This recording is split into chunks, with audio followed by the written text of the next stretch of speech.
Hi மக்களே, இன்றைக்கி நான் ஈட்ஷோர் ஆப்பில் ஆர்டர் பண்ணியிருந்தேன். ஸோ என்ன ஆர்டர் பண்ணியிருந்தேன் அப்படின்னா 240 அப்படின்ற அமௌண்ட்டுக்கு வாங்கினா இந்த இதுதான் நான் ஆர்டர் பண்ணியிருந்தேன். ஸோ சப்பாத்தி அந்த இது வாங்கினதுக்கு rajma with chapati lunch box வந்து காம்போவில் ஃப்ரீயாக கொடுத்தாங்க. ஸோ அதில் என்னென்ன கொடுத்துருக்காங்க அப்படின்றத பாருங்களேன். ஸோ கட்லரிஸ் கொடுத்துருக்காங்க, தட் இஸ் ஃபைன். இதுதான் என்னோடய அட்ராக்ஷனை ரொம்ப ஈர்த்துச்சு. இங்கே பாருங்கள், இது stand out party check book அப்படின்னு சொல்லிட்டு இதில் என்னென்னலாம் ஆட் பண்ணியிருக்காங்க பாருங்கள். ஸ்டேட் பேங்க் ஆஃப் அவன் ஸ்டோரி, மீடியம் பீஸா 1+1, சீஸ் பர்ஸ்ட். ஸோ இது கொஞ்சம் பார்க்கவே ரொம்ப ஃபன்னியாக இருந்தது. நான் ஃபர்ஸ்ட் டைம் இப்போ தான் இந்த மாதிரி ஒன்று பார்க்குறேன். ஸோ அதனால் சரி அதை வீடியோ எடுக்கலாம் அப்படின்னு சொல்லிட்டு எடுத்துகிட்ருக்கேன்.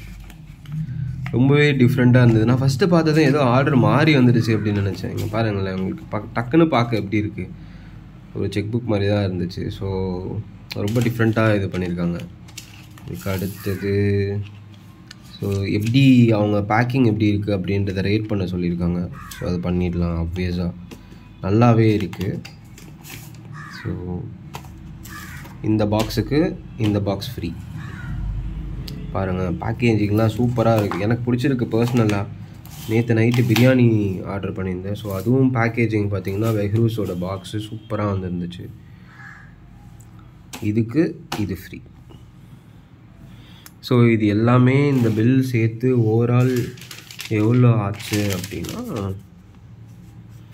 273 ஆச்சு. ஜஸ்ட் ஃபைன் இல்லை, எனக்கு பிடிச்சிருக்கு.